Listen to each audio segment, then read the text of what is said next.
Can the dead hear us when we talk to them? How many of us have found ourselves awake at night, thinking of a lost loved one?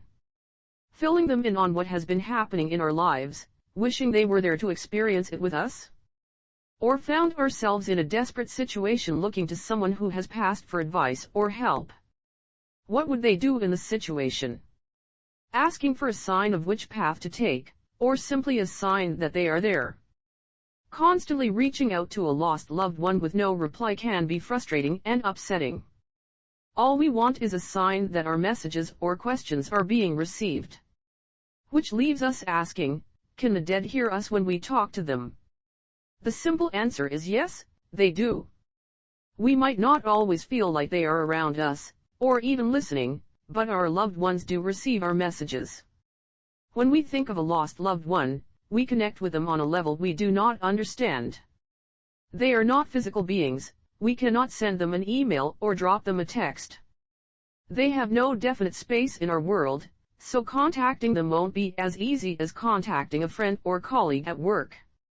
We need to speak to them on a more spiritual or telepathic level. They still exist as energy, their souls are still present around us, and that is what we need to remember when speaking to them. Just as they would contact us with feelings, signs, or messages only we can hear, we have to tailor our communication with them to suit their capabilities. When you talk to your partner or someone at work, you use your human senses. It is easy for us to communicate with each other. We simply talk and listen. But when it comes to spirits, there are much more effective ways to communicate. While a spirit might pick up on the messages you send when simply talking out loud, they would receive the message better if you communicate in a way they would better understand. How to talk to ghosts effectively? Yes, a lost loved one will hear your soft messages and talks in the middle of the night, but if you really want to communicate properly with them, there are certain steps to take. Connecting with a spirit on their level, in a way that they can properly receive the information, takes a bit more work than just saying the words out loud. There is a way to connect on a level that both you, a physical being, and them, a ghostly being, will understand.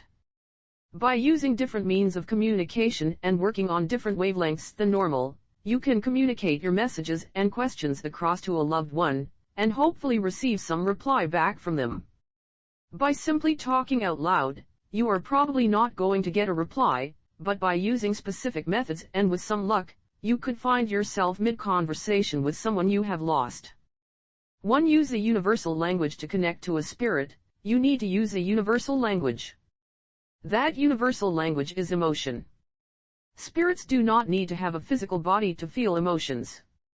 They experience it just as we do. It cannot be overstated how strong emotions can be. They can be the driving force behind the biggest decisions and the biggest regrets.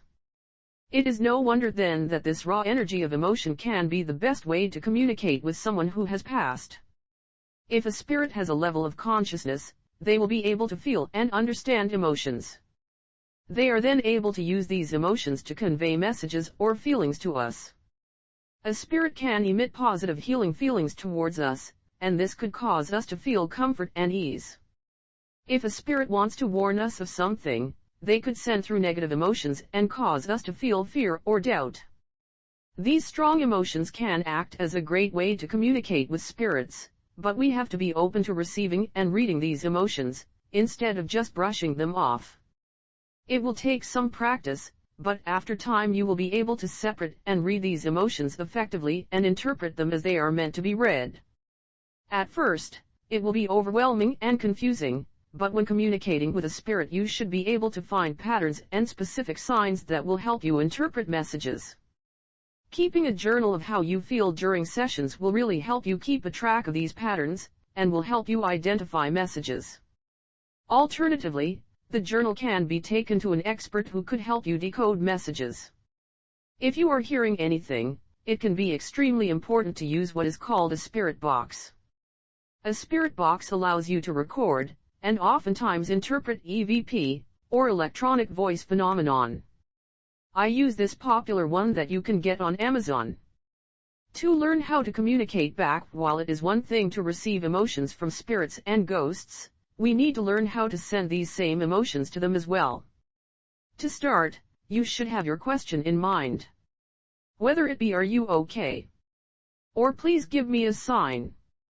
Because we are human, we are ruled by emotion. No matter how hard we try to deny it or how hard we try to override our emotions, they are there every second of the day, and they do play the biggest part in every step of our lives.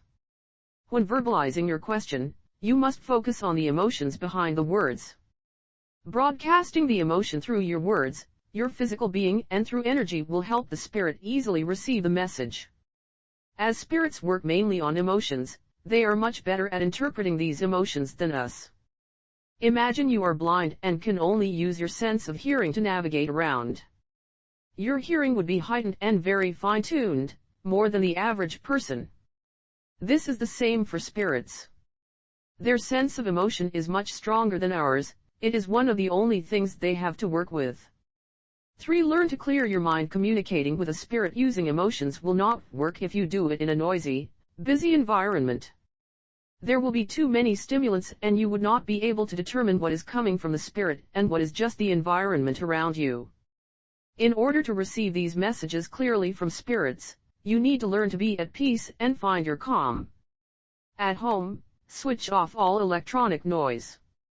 Make your space as peaceful as possible. Place yourself in the middle of the room, sit down and be comfortable.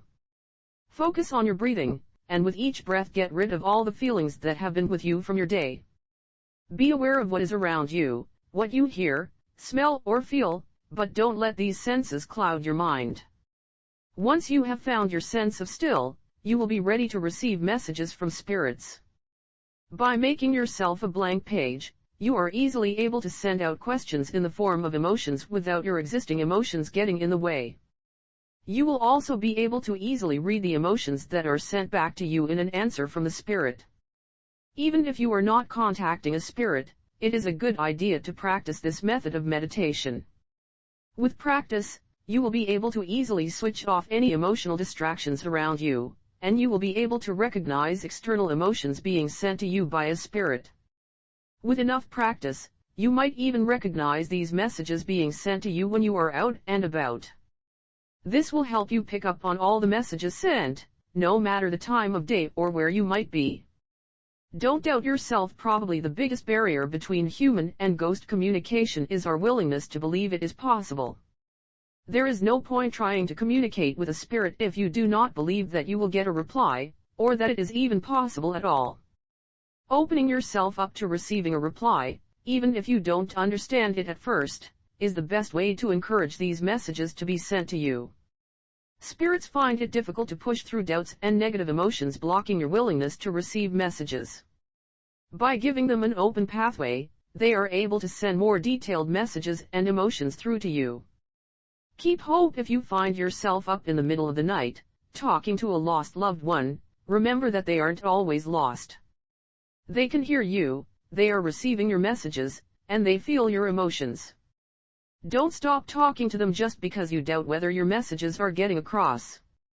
Rather still yourself and trust that they hear you. Focus your energy and still yourself. You might find one evening that you can feel their presence and that you understand their reply.